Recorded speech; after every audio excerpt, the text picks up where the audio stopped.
আসসালামু আলাইকুম প্রিয় দর্শক, মাই লাভ মিনি কিচেন জার্মানি থেকে আপনাদের জন্য নিয়ে আসলাম দারুণ সুন্দর দেখতে অপূর্ব ডিজাইনের পিঠা।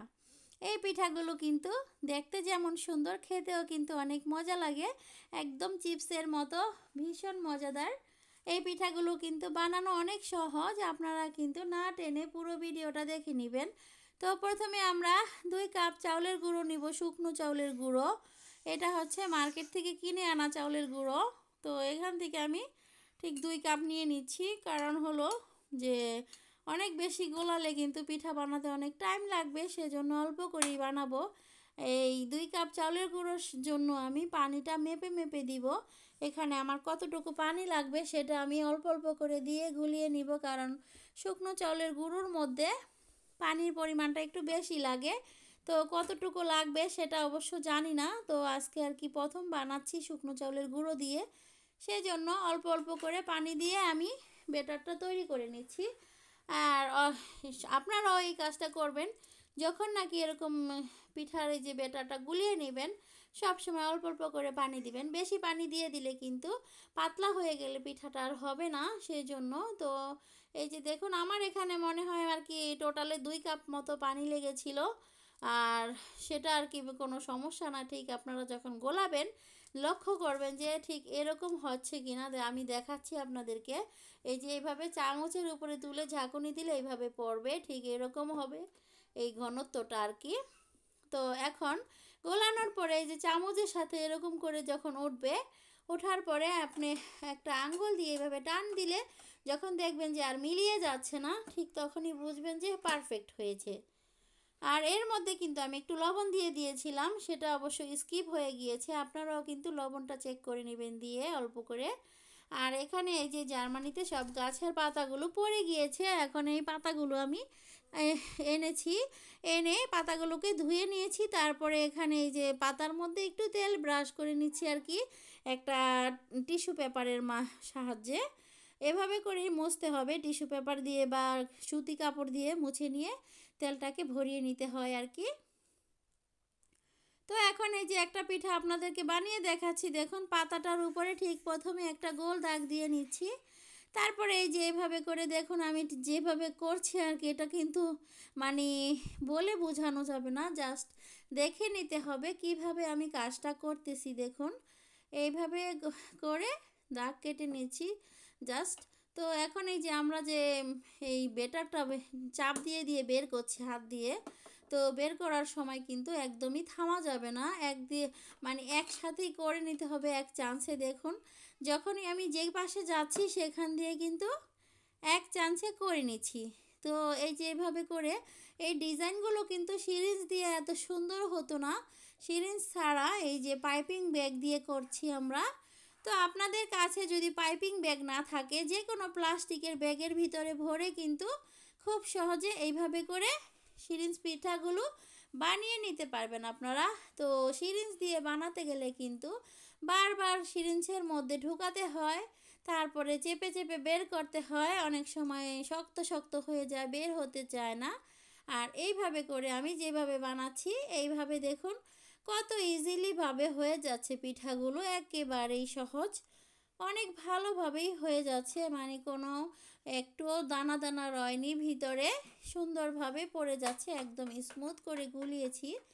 তো এই যে এইভাবে করে কিন্তু এই পিঠাগুলো বানিয়ে নেওয়া যায় খুব সহজে। আর এই পিঠাগুলো কিন্তু অনেক দিন সংরক্ষণ করে ঘরে রেখে খাওয়া যায়। এই পিঠাগুলো কিন্তু নষ্ট হয় না, রোদ্রে ভালো করে শুকিয়ে রেখে দেওয়া যায়, একেবারে 1 বছর পর্যন্ত কিছুই হবে না, কোনো নষ্ট হবে না আর কি, পিঠাগুলো অনেক ভালো থাকে। আর এই পিঠাগুলো কিন্তু যখনই বাড়িতে হঠাৎ করে কোনো মেহমান আসে, আমাদের বাড়িতে এই ধরনের পিঠা বানিয়ে রেখে দেয়। তো মেহমান যখন চলে আসে হঠাৎ, তখন আমরা সেমাই রান্না করি, আর সাথে সাথে এই পিঠাগুলো সাথে ভেজে দিই। এতে করে মেহমানরা অনেক খুশি হয়, আর আমাদেরও আপ্যায়নটা ভালো হয়। যারা নাকি এসেছে হঠাৎ, তো মেহমানকে কি দেওয়া যায়, দেশের বাড়িতে হঠাৎ করে কিন্তু আসলে সেমাই আর পিঠাগুলো দিলে খুবই ভালো হয় মেহমানদারি। তো তারপরে আস্তে ধীরে অন্য কিছু রান্না করে খাওয়ানো যায় মেহমানদেরকে। তো আমার এই যে এক কথায় কথায় কিন্তু পিঠাগুলো আমি বানিয়ে নিচ্ছি আপনাদের জন্য, দেখাচ্ছি আপনাদেরকে। তো আমার এই পিঠার রেসিপিগুলো যদি আপনাদের কারো কাছে ভালো লেগে থাকে অবশ্যই কিন্তু একটা লাইক কমেন্ট করে যাবেন। আর যারা নাকি আমার চ্যানেলে নতুন আছেন তারা কিন্তু অবশ্যই প্লিজ আমার চ্যানেলটাকে সাবস্ক্রাইব করে রাখবেন। আর হলো যারা করে রেখেছেন অলরেডি তারা অবশ্যই তাদের প্রতি আমি অনেক কৃতজ্ঞ এবং তাদেরকে জানাই অসংখ্য ধন্যবাদ। তো এই যে দেখুন আমাদের পিঠাগুলো কিন্তু অলরেডি হয়ে গিয়েছে। তো পিঠাগুলো দেখতে কত সুন্দর লাগছে দেখুন, সবগুলো পিঠাই আমি বানিয়ে নিব এরকম একই ডিজাইন করে। তো এখন এই যে প্রথম যে পাতাগুলো নিয়েছিলাম সেগুলো দিয়ে এই যে দেখুন এইগুলো পিঠা বানিয়ে নিয়েছি। আর এখন এই পিঠাগুলোকে আমরা ভাপে দিয়ে সিদ্ধ করে নিব। সেই জন্য একটা পাত্র নিয়েছি বড় সাইজের, এর মধ্যে আমি 1 লিটার মতো পানি দিয়ে দিয়েছি। এখন এই যে ওড়নাটা বেঁধে নিয়েছি তার উপরে পাতার পিঠাগুলো বিছিয়ে দিলাম একটা একটা করে। দেখতে পাচ্ছেন একটার উপরে একটা দেইনি, বিছিয়ে দিয়েছি একটা একটা করে। ঠিক এরকম করে যখন নাকি 1 মিনিট জাল করে নিয়েছি, 1 মিনিট পরে এরকম সিদ্ধ হয়ে গেছে। তো আমি এখন প্লেটের মধ্যে তুলে নিয়েছি। এখন এই প্লেট থেকে একটা একটা করে পাতা থেকে ছাড়িয়ে নিব, ছাড়িয়ে নিয়ে এর মধ্যে রেখে দিব পাতলা পাতলা করে, মানে একটার উপরে একটা রাখবো না, আলাদা আলাদা করে রেখে দিব। আর এই পিঠাগুলো আমি এভাবে করে বাকি পিঠাগুলোও বানিয়ে নিব। বানিয়ে নিয়ে এভাবে ভাপে দিয়ে সিদ্ধ করে নিব। আর এই পিঠাগুলো রোদ্রে দিয়ে শুকিয়ে নিব।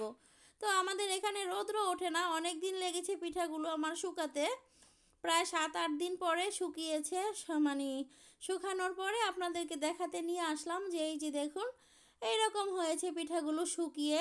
তো এখন শুকানোর পরে আমি এই যে পিঠাগুলোকে আপনাদেরকে কাছ থেকে দেখিয়ে দিচ্ছি। দেখুন পিঠাগুলো একটু বাঁকা বাঁকা হয়ে গিয়েছে রোদ্রে শুকানোর পরে। তো রৌদ্র তো ওঠেইনি, মানে হালকা হালকা মাঝে মাঝে উঠেছে আবার ওঠেনি, একদম মেঘাচ্ছন্ন থাকে সব সময়ই। তারপরও যাই হোক অনেক দিন লেগেছে পিঠাগুলো শুকাতে, আমার 1 সপ্তাহেরও বেশি লেগেছিল। তো সেই জন্য পিঠাগুলো আর কি একটু বাঁকা বাঁকা হয়ে গিয়েছে। এখন আপনাদেরকে এই কয়েকটা পিঠা ভেজে দেখাবো। আমি সবগুলো এখন ভাজবো না, জাস্ট আপনাদেরকে দেখানোর জন্য একটু ভেজে দিচ্ছি পিঠাগুলো। তো দেখুন তেলে দেওয়ার সাথে সাথেই কিন্তু পিঠাগুলো ফুলে যায় অনেক সুন্দর হয়ে। তো আমি এইভাবে করে ভেজে নিব বাকি পিঠাগুলো, মানে 2-3টা ভেজে আপনাদেরকে দেখাবো আর কি। তো এই যে দেখুন আরও একটা ভেজে দেখাচ্ছি। তো আমার এই যে রেসিপি পিঠার যদি আপনাদের কাছে ভালো লেগে থাকে প্লিজ আমার চ্যানেলটাকে সাবস্ক্রাইব করে রাখবেন এবং এরকম আরও নতুন নতুন ডিজাইনের পিঠার রেসিপি পেতে অবশ্যই কিন্তু সাবস্ক্রাইব করবেন। আর বেলটাকে বাজিয়ে রাখবেন যাতে করে আমি নতুন ভিডিও আপলোড করার সাথে সাথে নোটিফিকেশন পৌঁছে যায় আপনাদের কাছে। তাহলে কিন্তু আপনারা খুব সহজেই দেখে নিতে পারবেন নতুন নতুন ডিজাইনের পিঠাগুলো। আমি কিন্তু আরও অনেক ধরনের ডিজাইনের পিঠা বানিয়ে আপনাদেরকে দেখাবো। সেই জন্য প্লিজ চ্যানেলটাকে সাবস্ক্রাইব করে রাখবেন এবং আমার পাশে থাকবেন। আপনারা পাশে না থাকলে তো আর আমি সামনের দিকে এগিয়ে যেতে পারবো না।